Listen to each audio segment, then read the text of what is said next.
Aimables internautes, salut à vous. Le rendez-vous de l'information, c'est tout de suite. On démarre ce matin avec le quotidien Le Béninois Libéré qui affiche en manchette. Cause de la position des médias français contre le Bénin, c'est clair comme de l'eau de roche. Mais il y a un coup qui se prépare contre talon.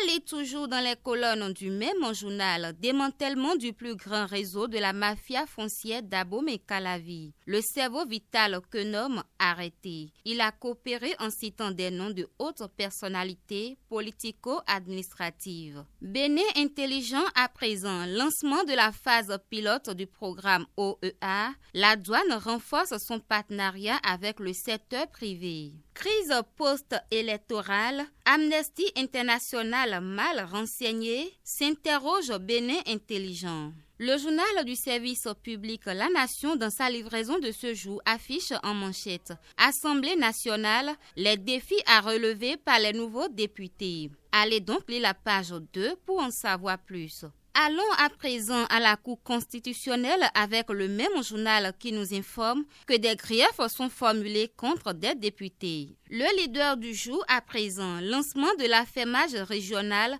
dans le sous-secteur de l'eau potable en milieu rural au Bénin. Les peines des populations de plus en plus soulagées. Au pied du même journal, démarrage des examens nationaux pour le compte de cette année académique. Le ministre Maounio Kakpo a officiellement lancé le CAP 2019 à Parakou. C'est le tour du quotidien L'Actualité qui titre « Installation demain des 83 députés de la 8e législature, un dispositif sécuritaire pour éviter tout désagrément mis en place ». Un carnet noir dans le rang des hommes de médias avec le même journal. Le confrère Abdel Khodomiou, DP du quotidien Le Caribou, n'est plus. Arrestation ciblée d'activistes qui des clébés vindicatifs s'interroge au Matin Libre. Manifestation des 1er et 2 mai.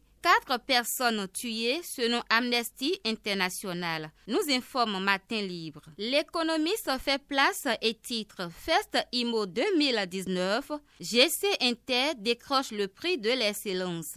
Allez toujours dans les colonnes du même journal, formalité d'enregistrement des dons de commande, Nicolas Yanoussi vient à la rescousse des PME et PMI. L'événement précis, cérémonie d'installation demain à l'Assemblée nationale, la 8e législature prend son envol sous haute sécurité. La Cour convoque 12 députés. Le journal parle également de l'anticipation sur les mouvements de grève et nous informe que les négociations gouvernement-syndicat seront bientôt lancées. Libération PAC Pandjari, le gouvernement renforce le dispositif sécuritaire. Il cloue le bec aux ennemis du Bénin. Atelier sur la redevabilité des droits et devoirs sur le foncier. Le confrère nous informe que Rifonga Bénin outille 21 femmes leaders de Toviclin. Libération cède sa place au quotidien Le Matinal qui affiche en manchette. Recours en invalidité contre 12 députés devant la Cour. Républicains et progressistes s'attaquent.